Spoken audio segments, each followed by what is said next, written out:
Como ensina o Papa São Félix, não resistir ao erro é consentir com ele, não defender a verdade é sufocá-la.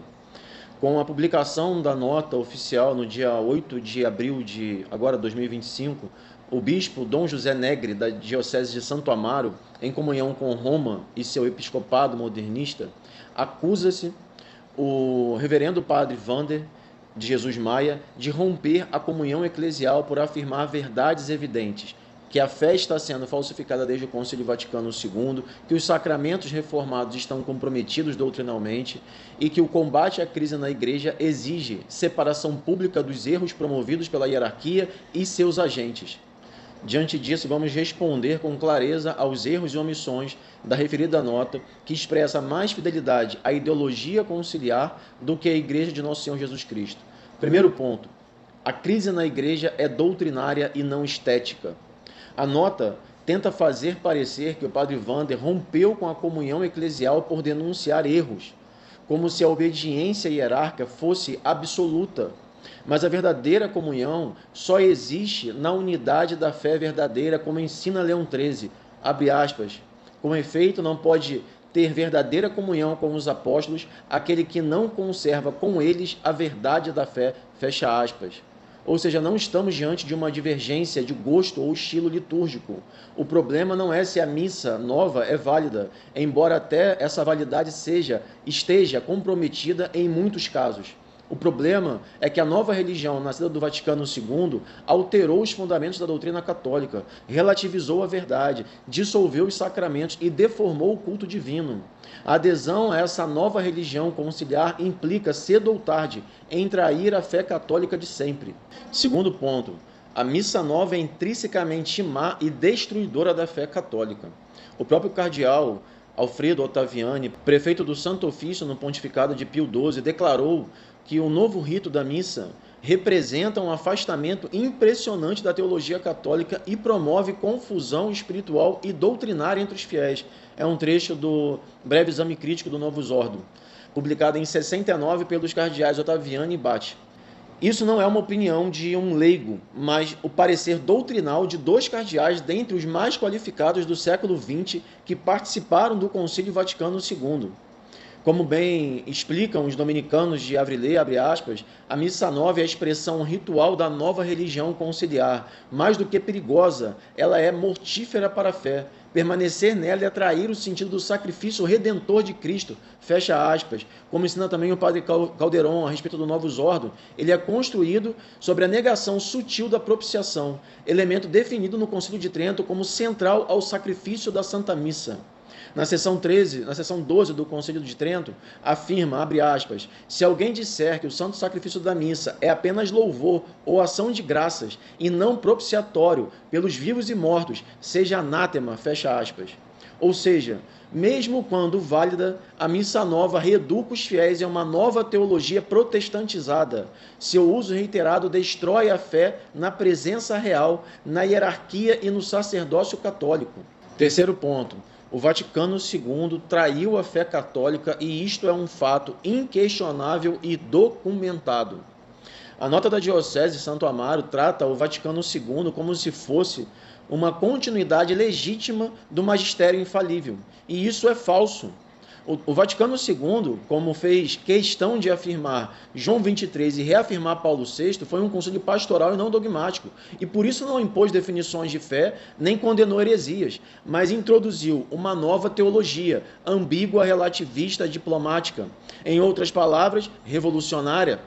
E essa nova teologia, no entanto, promoveu uma ruptura com os concílios anteriores, com os papas anteriores. Como podemos ver, ela introduziu a liberdade religiosa, condenada na Quanta Cura por Pio IX. Ela introduziu o ecumenismo herético, com heréticos, condenado na Mortalianimus de Pio XI.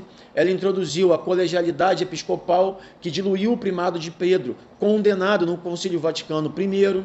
Ela introduziu a ideia de uma igreja aberta, em diálogo com o mundo, condenada na Pascendi por São Pio X.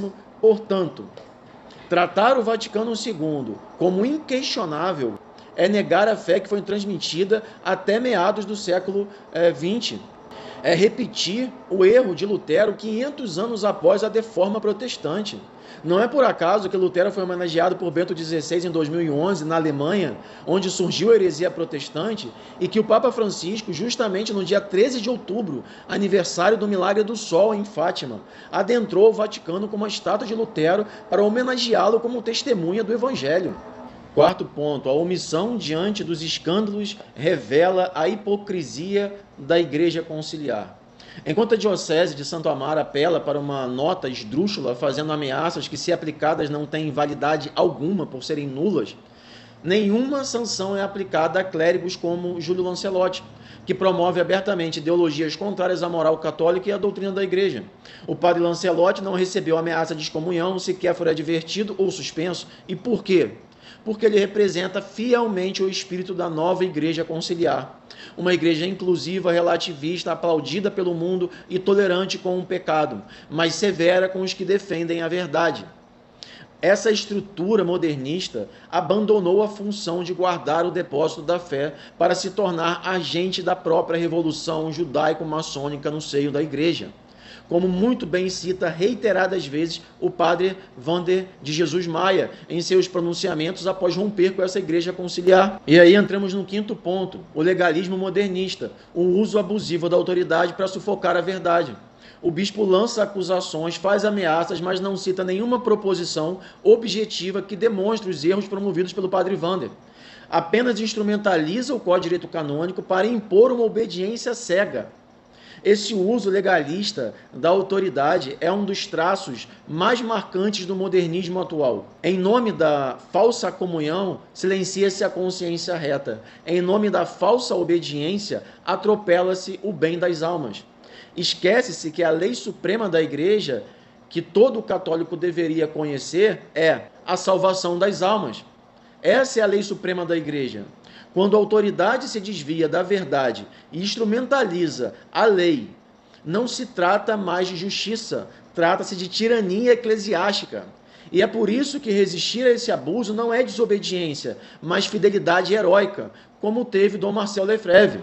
Agora entramos no ponto 6, que muito diz a respeito de quem é o padre Wander. Padre Wander de Jesus Maia é um sacerdote da Diocese de Santo Amaro, ordenado em 2001, ou seja, ao longo de mais de 20 anos de sacerdócio, exerceu cargos de altíssima responsabilidade pastoral e acadêmica na diocese, foi diretor espiritual do seminário diocesano, formador de centenas de seminaristas e leigos. Ou seja, sua ruptura com a Igreja Conciliar não veio por impulso ou por ignorância, isso é evidente, mas por um estudo profundo, consciência reta e zelo pelas almas. Trata-se, portanto, de um sacerdote outrora reconhecido por sua ampla experiência e intelecto dentro do próprio clero conciliar. A sua decisão de se posicionar ao lado da tradição deve ser, então, tratada com reverência e seriedade, não com perseguição vil, ameaças vazias e calúnias baratas. E aqui chegamos ao sétimo e último ponto, que serve como um aviso, um alerta para todo o clero modernista, sobretudo para a Diocese de Santo Amaro. Mais sacerdotes irão aderir à tradição e romper com essa estrutura conciliar modernista. E por que eu afirmo isso? Porque a adesão à tradição é a única forma legítima de permanecer católico diante de uma hierarquia que perdeu a fé. Quando os papas, os bispos e padres traem a doutrina, como diz São Vicente de Lerrange, abre aspas, devemos nos apegar ao que foi crido sempre por todos e em todos os lugares, fecha aspas. Graças a Deus, o clero brasileiro começa a despertar. Diversos sacerdotes estão compreendendo que obedecer a Deus antes que aos homens não é rebeldia, mas um único caminho de fidelidade. E enquanto Roma não romper com o modernismo e retornar à tradição, mais padres religiosos e leigos recusarão a mentira e se colocarão ao lado da verdade nas trincheiras da tradição. E para aqueles que desejam compreender a crise na igreja e não sabem por onde começar, recomendo o e-book Semper Idem, escrito por mim mesmo, com aprovação e revisão de um sacerdote fiel à tradição. O e-book é gratuito. Ali estão listados os documentos essenciais, os livros confiáveis e as fontes legítimas que revelam a ruptura provocada pelo Vaticano II com a fé católica. O link está na descrição do vídeo publicado na íntegra no meu canal no YouTube.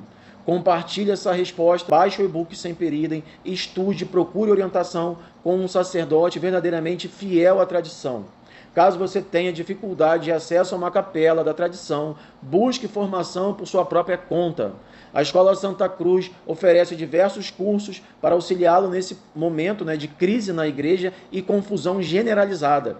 O link da escola eu vou deixar também aqui na descrição desse vídeo para que vocês possam acessar.